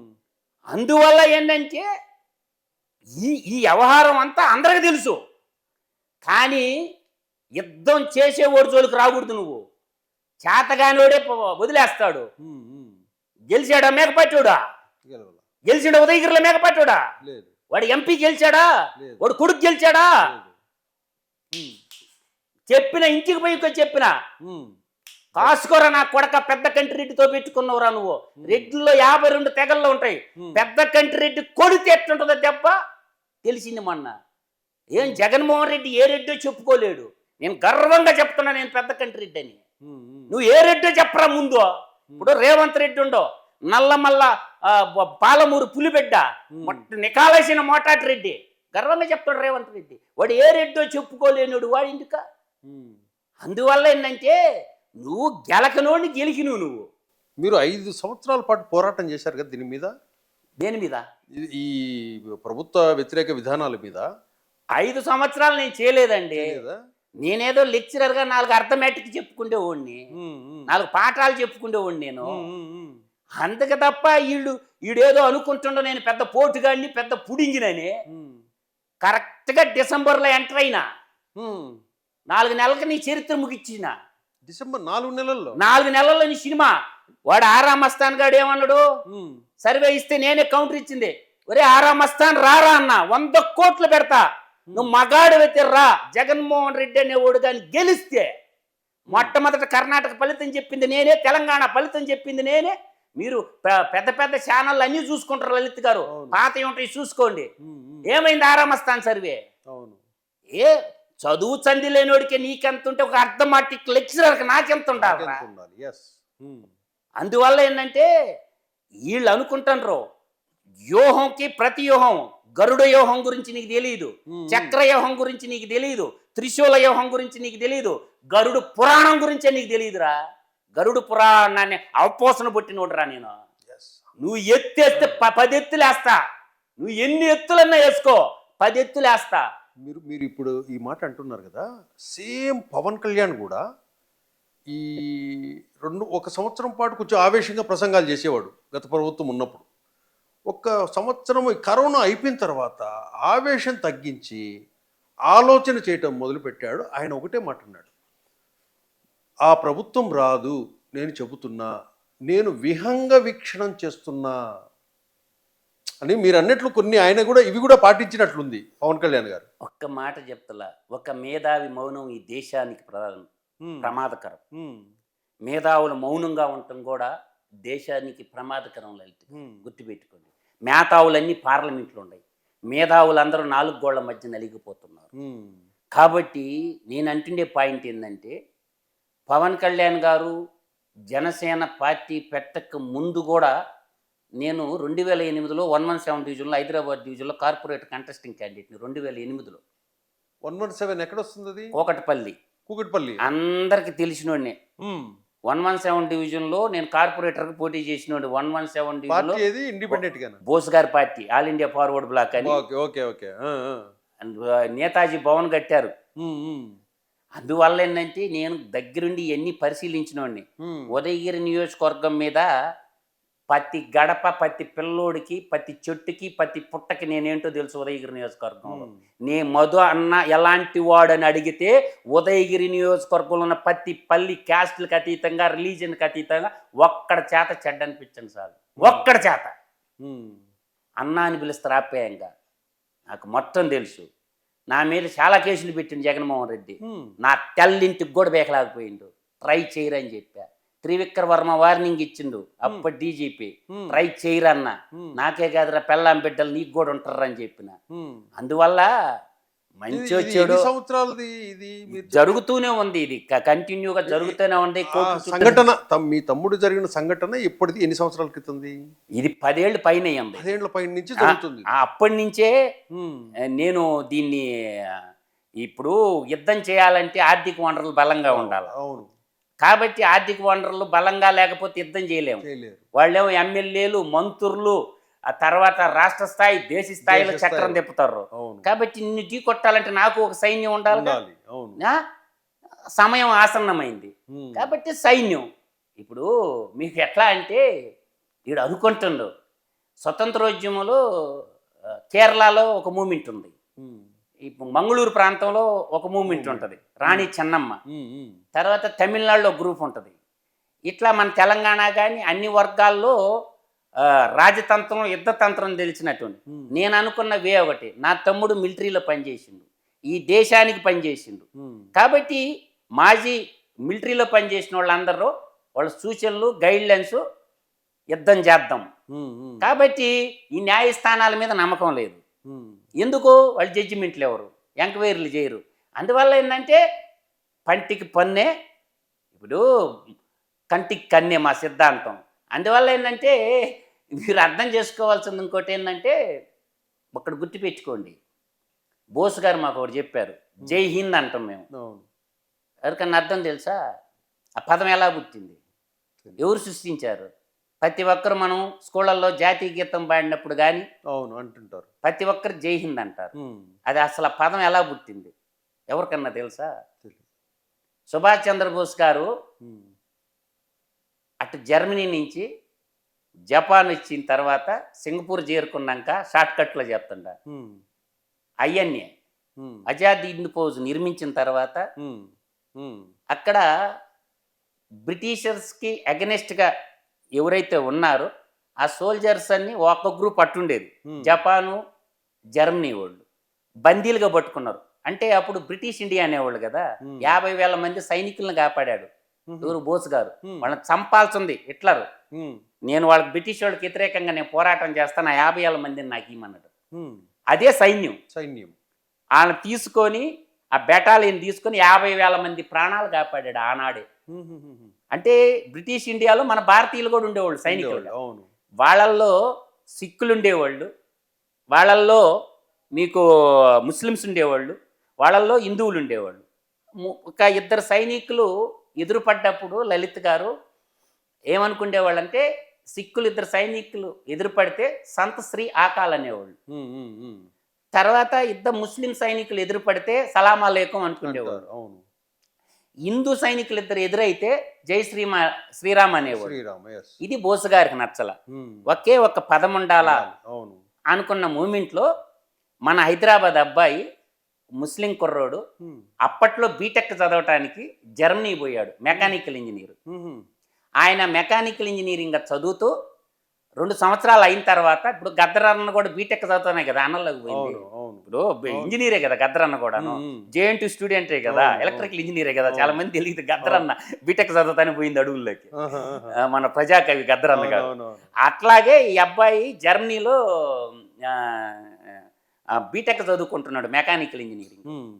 ఆ మెకానికల్ ఇంజనీరింగ్ చదువుకుంటే బోస్ గారి రేడియో ప్రసంగాలకు ఉత్తేజితుడయ్యి ఐఎన్ఏలో జాయిన్ అయ్యాడు. ఆ అబ్బాయి ఒక పదం రాసిచ్చాడు, మన హైదరాబాద్ ఆయన రాసిచ్చాడు జై హింద్ అని. ఆ రోజు నుంచి ఈ మనం చేసేటప్పుడు సైన్యం చేసేటప్పుడు ఒక రోజు ఒక సందర్భంలో బోస్ గారు జై హింద్ అంటాడు. జై హింద్. ఆ రోజు నుంచి ఆ పదం అలా వచ్చింది.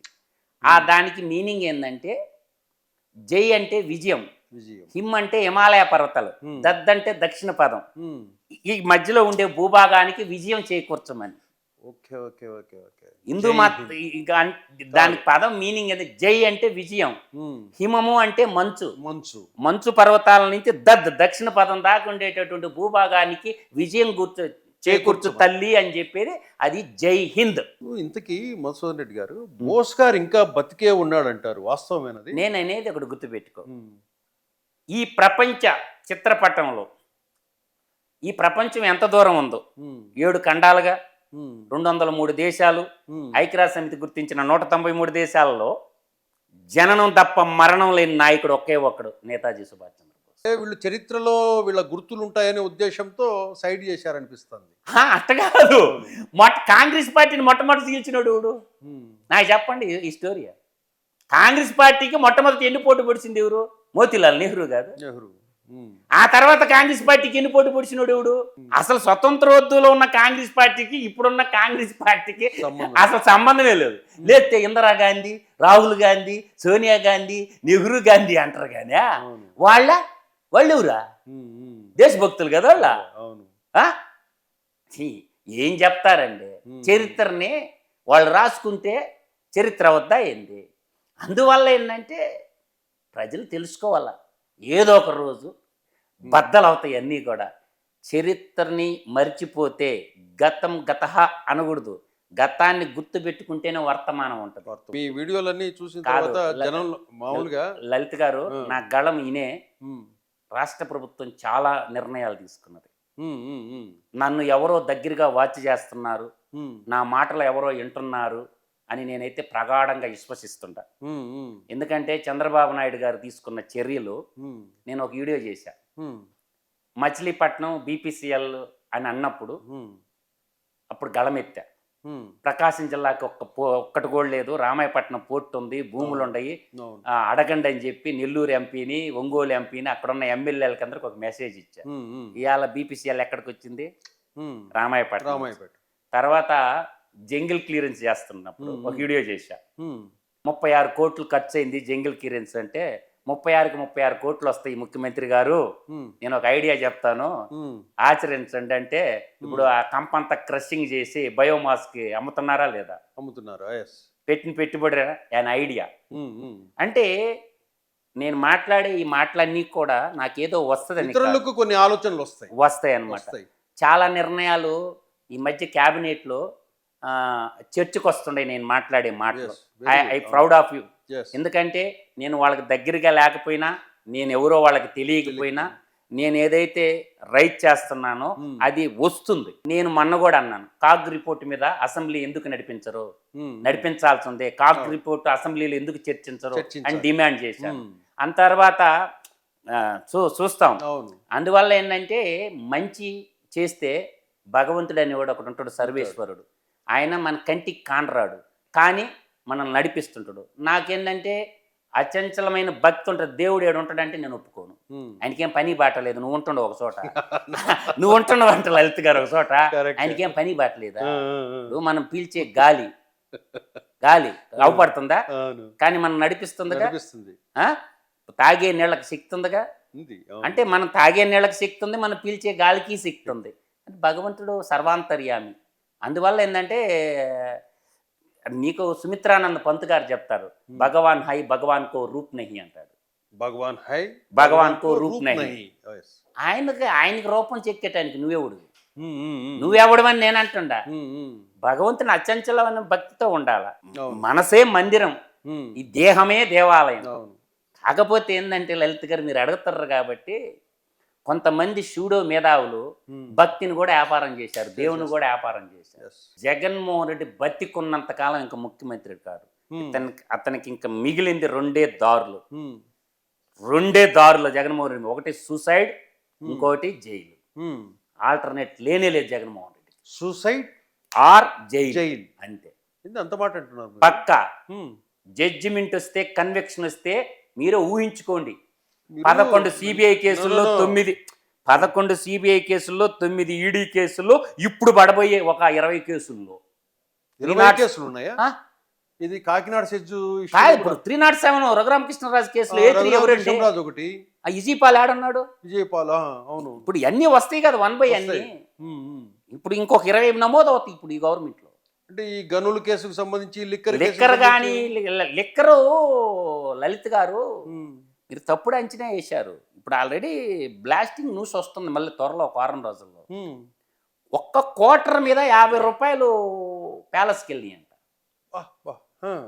అంటే మన అంచనా ఏంటంటే 35 లక్షల మంది తాగుబోతులు అనేది ఇండియన్ లిక్కర్ స్టాటిస్టిక్స్ తీసుకుంటే ఉంది. అంటే మీరు సింపుల్గా క్యాలిక్యులేషన్ వేసుకోండి. నా అంచనా ఏంటంటే ఇప్పుడు 35 లక్షలు ఇంటూ 5 వేసినప్పుడు సింపుల్గా 175, 5 3 15, 5 5 25, 17,500 కోట్ల రూపాయలు ఒక్క లిక్కర్లోనే ఎట్టిపోయినాయి డబ్బులు. ఇప్పుడు సిఐడి వాళ్ళు అకౌంట్స్ తీస్తున్నారు లలిత్ గారు. క్వార్టర్కి 50 రూపాయలు డిస్టిలరీ వాళ్ళు మేము తాడేపల్లికి ప్యాలెస్కి పంపించినామని చెప్తారు. 170 రూపాయలేవో కన్సాలిడేట్ ఫండ్కి వచ్చినాయి అంట, వాళ్ళు అమ్మింది 220. తాగుబోతులు ఎంక్వైరీ చేయండి మీరు ఎంత కొన్నారు క్వార్టర్ అని. ఒక్క ఈచ్ క్వార్టర్ బాటిల్ మీద 50 రూపాయలు మద్యపాన నిషేధం అని చెప్పి మద్యం వ్యాపారం చేసుకొని ఆ డబ్బు, ఇసుకలో డబ్బు, అట్లా మొత్తం వ్యాపారాత్మకమైపోయింది. ఇప్పుడు మీరు ఈ మాట ఇన్ని కేసులు అని చెప్తున్నారు, జైలా లేదా రెండే suicide ఆ జగన్మోహన్ రెడ్డి అంటున్నారు. దారులు ఉండేది. ఒకటి జగన్మోహన్ రెడ్డికి ఉండేది రెండు దారులు. ఒకటి సుసైడ్, 2 జైలు. ఆల్టర్నేట్ లేనే లేదు జగన్మోహన్ రెడ్డి. కాదు ఇవి ఇవన్నీ పనులు చేసేటప్పుడు జగన్మోహన్ రెడ్డికి భయం అనేది ఉండదా? అరే ఈ తప్పు చేస్తున్నా, దీని పర్యవసానం ఇలా ఉంటుంది. అతనికి ఒక తెలుసో తెలియకో ఒక మురికి కోపంలో ఇరుక్కున్నాడు. తెలుసో తెలియకో పద్మవ్యూహంలోకి అభిమన్యుడు దూరిండు, బయటికి రాగలిగిండా? అట్లాగే అతను తెలుసో తెలియకో మంచో చెడో భవిష్యత్తును అంచనా వేయకుండా యువ రక్తం ఉన్నప్పుడు ఆ ఉచ్చులో కూరుకున్నాడు. ఇప్పుడు వ్యాపారం టాటా కంపెనీ వాళ్ళు చేశారు, ఎవరన్నా ఏమన్నా అంటారా? కానీ టాటా కంపెనీ చేతులు ఎత్తి దండం పెట్టారు కదా రతన్ టాటాని. అతను వ్యూహం ఏంటంటే ఒక టాటా లాగా, ఒక రిలయన్స్ లాగా, ఒక బిర్లా లాగా నేను తయారు కావాలని కలలు కన్నాడు. ఆ కళలు సాకారం చేసుకునే దాంట్లో వీటన్నిట్లు ఎలిపెట్టిండు రాజకీయాన్ని. అతనిలో ఉండేది సింగిల్ పాయింట్ ఎజెండా. ఒక టాటా లాగా, ఒక రిలయన్స్ లాగా, ఒక ఆదిత్య బిర్లా గ్రూప్ లాగా నేను పెద్ద పారిశ్రామికవేత్తను కావాలన్న ఒకే ఒక్క కోరిక ఇంత నీచ స్థితికి తెచ్చింది. అంతకు తప్ప మిగతా ఏమి కాదు. దానికి దారులు ఎత్తుక్కున్నాడు, రాజకీయాన్ని అడ్డం పెట్టుకున్నాడు. ఆ పరంపరలో ఈడీ సిబిఐ కేసులు ఎత్తుక్కున్నాడు. అంటే గురువు మంచి ఉండాల. గుర్తుపెట్టుకొని మీరు లలిత్ గారు, నేను చెప్పే పాయింట్ 1 by 1. ఏ గురువు అయినా ఫస్ట్ తొలి గురువు తల్లి, రెండో గురువు తండ్రి, మూడో గురువు మనకు టీచర్, ఉపాధ్యాయ బెటర్. అందుకనే మాతృదేవో భవ, పితృదేవో భవ, ఆచార్య దేవో భవ, 4వ స్థానం భగవంతుడికి. చాలా మందికి అంటారు జగన్మోహన్ రెడ్డి బైబిల్ చదువుతాడని. పచ్చి అబద్ధం. ఒక్క పేజీ కూడా రాదు భగవద్గీత. జగన్మోహన్ రెడ్డి అనే వ్యక్తి నేను బైబిల్ 4 గోడల మధ్య చదువుతాను. వద్దు, ఇదంతా వద్దు. బైబిల్ చదివినోడికి గుర్తుంటది కదా. ఇప్పుడు మనం చదువుకుంటుందా, ఉప్పు కప్పు రంబు నొక్క పోలిక నుండు చూడ చూడ రుచుల జాడ వేరు, పురుషులందు పుణ్య పురుషులు వేరయా, ఇష్పదాభిరామ వినురవేమంటారు కదా. రోజు బైబిల్ చదివేవాడికి ఒక పేజీ అయిన గుర్తుంటది. నేను ఇస్తుంటా సవాల్, సేకరించమని జగన్మోహన్ రెడ్డికి దమ్ముంటే. పుస్తకం తెరవకుండా ఒక పేజీలో బైబిల్ వాక్యాలు చెప్పు.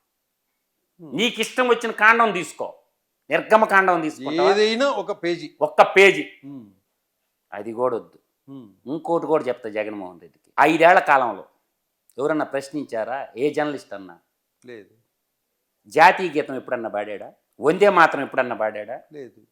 రాష్ట్ర గీతం ఎప్పుడన్నా మా తెలుగు తల్లి మల్లెపూ దండ పాడాడా? లేదు. పాడకపోగా అవమానించాడు. గవర్నర్ కేసు రిజిస్టర్ చేయాలి. ఒక జాతీయ జెండాన్ని, జాతీయ గీతాన్ని అవమానించిన ఏం చేయాలా? విన్నారా మీరు ఎప్పుడన్నా? లేదు. జగన్మోహన్ రెడ్డి నోట్ అంట లేదు. అయితే ఒక జాతీయ గీతం పాడని రానోడికి, వందే మాత్రం పాడని రానోడికి, రాష్ట్ర గీతం పాడని రానోడికి రాష్ట్రాన్ని ఎలా పరిపాలిస్తాడు అని నేను అడుగుతుంటా. ఈ జగన్మోహన్ రెడ్డి గారి కోటరీలో ఈ 4-5 ఉంటారు. పెద్దిరెడ్డి, రామచంద్రరెడ్డి. తప్పండి, వాళ్ళు కాదండి. వాళ్ళు కూడా ఆకులో ఏక ముక్కలే. వాళ్ళు ఏం ప్రభావితం చేయలేరు. వాళ్ళకి అపాయింట్మెంట్లు ఉండవండి. వాడు ముందు కూర్చొని మాట్లాడేదానికి కూడా ఉండదు వాళ్ళకి. మీరు బయలువాళ్ళు భ్రమల్లో చూసే వాళ్ళకి ఎలా ఉంటుందంటే జగన్మోహన్ రెడ్డి అన్ని వర్క్స్ వాళ్ళకే అటాచ్ చేస్తుంటారు, ఇన్ఛార్జీలుగా వాళ్ళనే పెడుతుంటారు. ఆట వీళ్ళంతా పేక ముక్కలో తలా ఒకటి, ఒకటి జోకరు, ఒకటి ఆటి నాసు, ఒకటి కింగ్. అలా తప్ప ఓల్ అండ్ సోల్ అదృష్టశక్తిదే, వీళ్ళది ఏమీ లేదు. ఇంకోటి, జగన్మోహన్ రెడ్డి గారే ఇన్ని వేల కోట్లు సంపాదించారు అని మీరు అంటారు. జగన్మోహన్ రెడ్డి అన్ని వేల కోట్లు సంపాదించినప్పుడు నియోజకవర్గాల్లో ఎమ్మెల్యేలు సుమారుగా ఒక్కొక్కరు 2,000 కోట్లు 3,000 కోట్లు అట్లా సంపాదించారు ఏపీలో అనేసి అంటారు. వాస్తవం కాదు, అబద్ధం. ఏడుందండి తింటానికి వాళ్ళకి? లెక్కర్ ఉందా? Centralised corruption. ఓకే. ఇసుక ఉందా? Centralised corruption. ఇప్పుడు ఒక ఎమ్మెల్యే దోచుకోవటానికి ఏముండాలి తెలుసు మీకు? మెయిన్ శాండ్, లిక్కర్, ఈ 2. తర్వాత సబ్ రిజిస్ట్రేషన్ ఆఫీసు, ఇప్పుడు సబ్ రిజిస్ట్రార్ ఆఫీసులో గుండె మీద చెయ్యేసుకొని నాకు చెప్పానండి, రోజు ఎత్తుకొని పోయి ఎమ్మెల్యేకి డబ్బులు ఇస్తారా? ఈడ రోజు ఇస్తారు సబ్ రిజిస్ట్రార్ ఆఫీస్. ఎందుకు? డాక్యుమెంట్ రైటరు మన భూములు రిజిస్ట్రేషన్ చేసేటప్పుడు ఎవరన్నా రిజిస్ట్రేషన్ చేసిన లంచం ఇవ్వకుండా రిజిస్ట్రేషన్ చేయించుకుని ఒక డాక్యుమెంట్ నా ముందు పెట్టమనండి. లంచం మస్ట్గా ఉంటుంది. అయిపోయిందా? ఇది ఒకటి అయిపోయిందా? స్టోరీ చెప్పానా? ఇట్లా నేను రోజు చెప్పగలను ఎక్కడి నుంచి ఎక్కడ ఎంత పోతుందని. తర్వాత చెక్ పోస్టులు, ఆర్టీఏ ఆఫీసర్లు, అఫిషియల్సే ఎత్తుకొని పోయి ఇస్తారు సార్ నెలసరి మామూలు ఎమ్మెల్యేలకి. అఫిషియల్సే వాళ్ళ వాట వాళ్ళకి ఎత్తుకొని పోయి కవర్లో తీసుకుపోయి ఆడ ఇచ్చేసి వస్తారు ఇంటి దగ్గర. అన్ని డిపార్ట్మెంట్ల కాడ వాళ్ళు వసూలు చేస్తారు. వాడికి ఒకటి పిఏ పెట్టుకుంటాడు, ఎరా నీ మూట రాలేదంటారు. ఎన్ఆర్జీఎస్ పనుల్లో కూడా వదలరు సార్. మాస్టర్లు మనుషులు బారు, మాస్టర్లు వేసేస్తారు. నీకింత నాకింత అంతే. మధుసూదన్ రెడ్డి గారు, ఇప్పుడు షర్మిలకి జగన్మోహన్ రెడ్డి ఆస్తి రాయించాడు అనుకోండి, అప్పుడు తను తప్పుకునేసి కాంగ్రెస్లోకి విలీనానికి గ్రీన్ సిగ్నల్ ఇవ్వచ్చు. నేను అనేది ఎవరు ఆస్తి ఎవరికి రాసిస్తారు? ఆస్తి మీద ప్రజలది. తెలంగాణ సీమాంధ్ర నేల తెలుగు తల్లి బిడ్డలది. దోచేసిన సొత్తు అదేం కష్టపడి సంపాదించింది కాదు లలిత్ గారు. దోపిడీ చేసిన తొమ్ము పంపకాలు ఏంది లలిత్ గారు? ప్రజలకు ఇచ్చేయాలి లలిత్ గారు. తప్పు అయిపోయింది, క్షమించండి, తెలుసో తెలియకో మేము తప్పు చేశాము. ఈ తెలంగాణ తెలుగు తల్లి బిడ్డలకి ఎన్ని వేల కోట్లు ఉంటుందండి అది? ఇంక లెక్కెట్టుకోనండి వరుసగాను 18 కంపెనీలండి.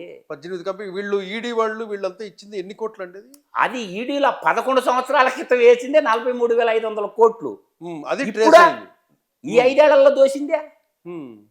ఇది యాడ్ చేయాలి. అది ఆయన అదంతా పోయి ఇప్పుడు దోసేసింది యాడ్ దాపించిండ. ఈ కథ చాలా పెద్ద పోగొత్తాం కదా.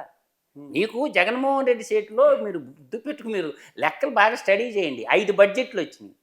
ద వర్త్ ఆఫ్ 5 బడ్జెట్లు 2019, 20, 20, 21, 22, 23, 24 ఇట్లా 5 బడ్జెట్లు వాల్యూ ఎంత అనుకుంటున్నారు?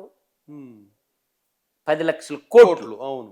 ఈ 10 లక్షల కోట్లలో ఎంప్లాయ్మెంట్ శాలరీలు ఎంత అనుకుంటారు? నెలకు 5,500 కోట్లు, ఆల్ కైండ్స్ ఆఫ్ ఎంప్లాయీస్. అప్పుడు 5 సంవత్సరాలకు వేసుకోండి లలిత్ గారు, మీరు మీకు 3,30,000 కోట్లు వస్తుంది. తర్వాత అతను నేనిచ్చా అని ముల్లి కాదు, ప్రజలు పన్నుల రూపంలో 2,71,000 కోట్ల జగన్మోహన్ రెడ్డి చెప్పిన లెక్క కాడికి వస్తా. ఓవరాల్ కలుపు జోడుతో 6 లక్షల కోట్లు. మిగతా 4 లక్షల కోట్ల అభివృద్ధి నువ్వు చూపిస్తావా? దాని మీద ఎంక్వైరీ ఎందుకు ఏపీ ప్రభుత్వం? నువ్వు రోడ్లు పోసినా, డ్యాములు పోసినా, ఏమన్నా చేసింటే ఈ 4 లక్షల కోట్లు అభివృద్ధి అనేది అవుపడాలి కదా లలిత్ గారు. ఆయన పెట్టి నవరంధ్రాల పథకాలే కదా. 730 హామీలు ఇచ్చి ఎంత కన్నార్పకుండా అబద్ధం చేస్తాడంటే, మీరు రైతు భరోసా అంటారు. రైతు భరోసాలో మొత్తం కలిపి 12 పథకాలు ఉంటాయి. అర్థమవుతుంది లలిత్ గారు? 12 పథకాలు ఉంటాయి, టాప్ టు బాటం. మొదటితో ఒక్కటే ఉంటుంది. దాంట్లో సగం 6,000 కేంద్ర ప్రభుత్వానికి 7,500 అయింది. 2 కలుపుకో 13,500, 37,500 రూపాయలు నేను ఇచ్చా అంటే కింద పెట్టింది. ఆ 12 పథకాల పేర్లు ఎప్పుడు చెప్పరు. 730 హామీలు ఇచ్చి నవరంధ్రాల పథకాలు అమలు చేసిన మహోన్నతుడు. మరి ఎవడు చెప్తాడు ఈ స్టోరీలు? ప్రజలకు తెలియదా ఇవన్నీ? అందువల్ల ఏంటంటే నేను అందుకే చెప్పిన, అబద్ధాలకు ప్యాంటు షర్ట్ వేస్తే వాడే జగన్మోహన్ రెడ్డి అని చెప్పి. మీరు అన్నదాని ప్రకారము ఆ 4 లక్షల కోట్ల అభివృద్ధి చూపించాలి కదా లలిత్ గారు. అవును. ఎందుకు అడగరు ఎమ్మెల్యేలు? ఇప్పుడు బడ్జెట్ పెడితే సరిపోయిందా?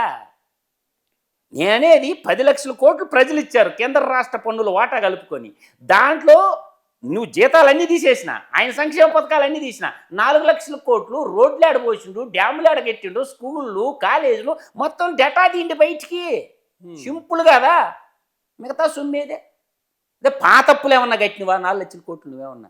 పోనీ ఇది కాకుండా మళ్ళీ తాకట్టు పెట్టి తెచ్చినప్పుల, కార్పొరేషన్ తాకట్టు పెట్టి తెచ్చినప్పుడు తాకట్టు పెట్టాడు ప్రాపర్టీస్ అన్ని కూడా. ఇప్పుడు సార్వభౌమాధికారిని తాకట్టు పెట్టడం అంటాం. నీకు ఎంఆర్ఓ ఆఫీసులు తాకట్టు పెడితేవి, ఐటీఐ కాలేజీలు తాకట్టు పెడితేవి, ఈ కనబడినల్లా తాకట్టు పెట్టినావు కదా. చివరికి తాగుబోతులు కూడా తాకట్టు పెట్టి 25,000 కోట్లు తెచ్చింది కదా. మద్యపాన నిషేధం అని చెప్పారు. ఇట్లా చెప్పుకుంటూ పెట్టి చాంతాడంత లిస్ట్ ఉంది. అందువల్ల ఏంటంటే ప్రజల్లోకి నిజాలు తీసకపోకపోవటం కూడా జనరలిజం చచ్చిపోయింది. జనరలిజం అమ్ముడైపోయింది. డొవ్వు డబ్బా వాడు కొట్టుకుంటుండు గలగల గలగల గలగల గలగల అని. ఉమ్. అంతే తప్ప జర్నలిజం ఎప్పుడో చచ్చిపోయింది. ఇప్పుడు అంతా ఎవడు డబ్బా వాడు కొట్టుకోవటమే. ఇది మాత్రం అయితే నేను ఘంటాపదంగా చెప్పగలను. ఓకే, థ్యాంక్ యూ మోసన్ రెడ్డి గారు. నమస్కారం.